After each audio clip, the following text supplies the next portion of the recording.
Audio Jungle.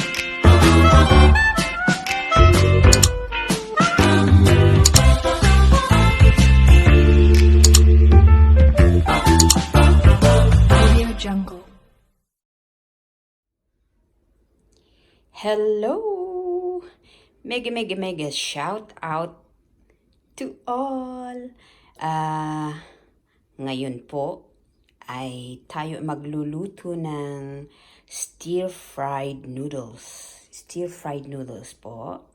So, mayroon po tayong chicken.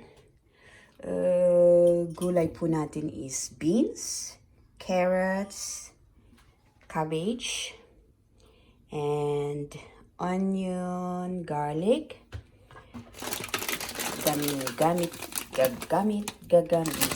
po tayo ng noodles. Ito po yung Asian noodles. So, 1 kilo. And may panimpla po tayo ay kikuman, soy sauce, oyster sauce, Maggi, salt, at gagamit din po tayo ng vegetable bouillon, which is vegan. So, yan po yung ating mga panlasa. So, i-prepare po natin siya, then lulutuin. So, now, everything is ready. Onion and garlic ready. Cut na siya. Yung cabbage, cut na rin. Yung chicken breast is already cut.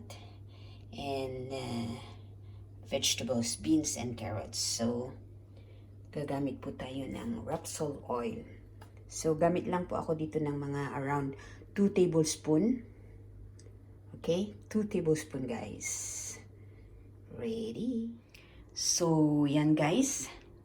Iniinit na po natin yung kawali, yung wok. Inilagay ko na rin po yung oil. Then, isisunod na po natin yung garlic and onion. And always remember guys, sa pagluluto, lagi po nating unahin yung onion. Then after it brings brown, yung color niya, then iligay po natin yung garlic. So, start. This is onion.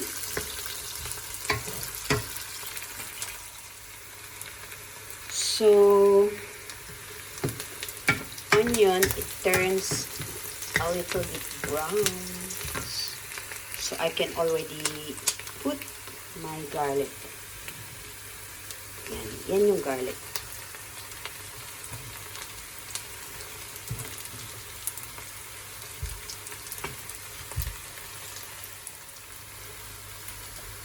After all, yan. Ilagay na po natin. We put now the chopped chicken. Ito yung chicken.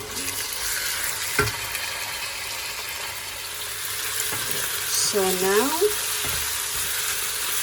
chicken turns into a little bit brown. So you see guys, yeah, turns to be brown. So you can already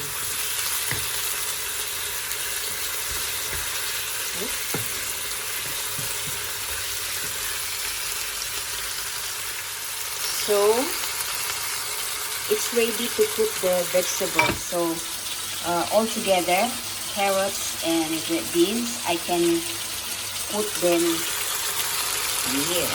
So there we go. And you can let's mixing them. I leave for at least 5 minutes with the lid covered. Okay? So we let stay for 5 minutes to 10 minutes. Then we put this cabbage. So after 5-7 minutes, guys, now I can put this cabbage in it. Hindi ko pa siya nilalagyan ng tubig kasi yung cabbage nagtutubig po yan. So we mix them all together. So this is how it looks like.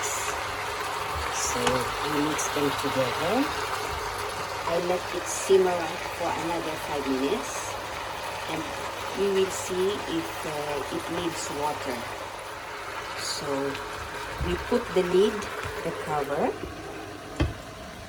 and leave for 5 minutes, another 5 minutes. So after 5 minutes, it really needs water, so I will add 1 glass of water there, and we're gonna mix it again. So now, I'm going to put the seasoning, which is soy sauce.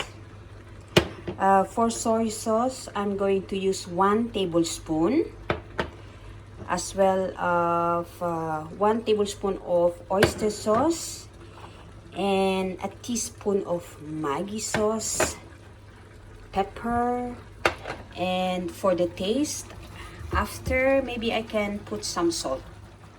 Well, guys, I've already put the seasoning, so this is the seasoning. So we can cover for 10 minutes. I will see. Yes, 10 minutes, and we set aside. Then we start also to cook separately the noodles. There, we cover and leave it for 10 minutes until the vegetable is going to be tender, and I'm going to prepare the noodles. So since the vegetables mix are already done, okay, so we set aside, and later we mix the noodles. Okay, so now I'm going to start to cook the noodles, but then the way I'm going to do it is, since we don't have chicken broth or yung pinapakuluan na chicken, so gagamit po tayo ng just water. So for my noodles, I'm going to boil water. So I put how many? 2, 3. Tansayin ko na lang po yung water. I'm just gonna estimate the water. 3, 4,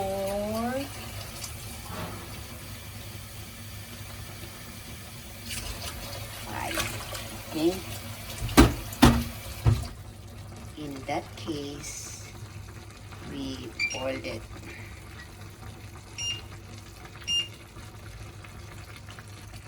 And this one where I boiled, I'm going to put the vegetable broth. So guys, water, it start to be hot, and I think it can be ready to put my bouillon there, and wait until it boils. Then we can wait and see. So the water water is boiling.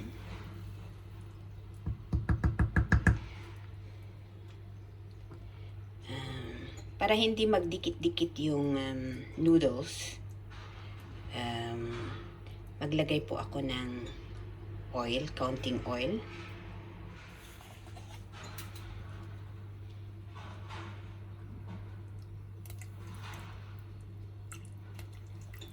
There.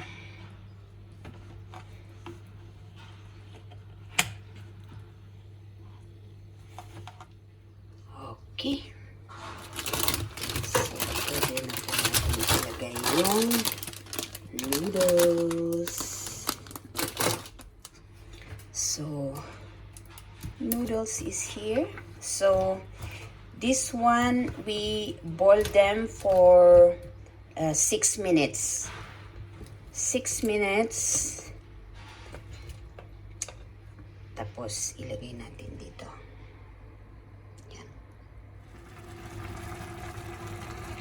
This is how it looked like after 6 minutes. Now I'm going to transfer it to this mixture.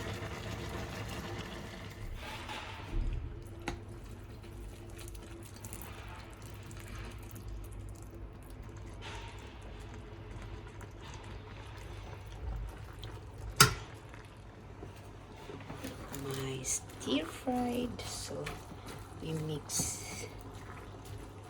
them all here. I'm going to taste. There.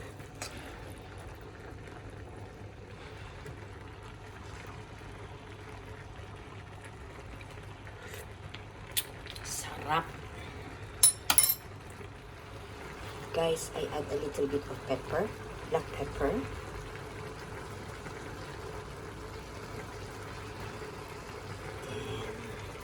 Halo-haloin. Yay! So, almost done. Ready to eat. So, that's for the finished product of fried noodles. Ayan, guys. So, it's ready to eat. There you go. And guys, so enjoy eating with me. Ayan ang ating tanghalian ngayon. Okay? So, guys, please do like, share, and subscribe. And don't forget to ring the notification bell for my next video. Thank you so much for watching. Bye!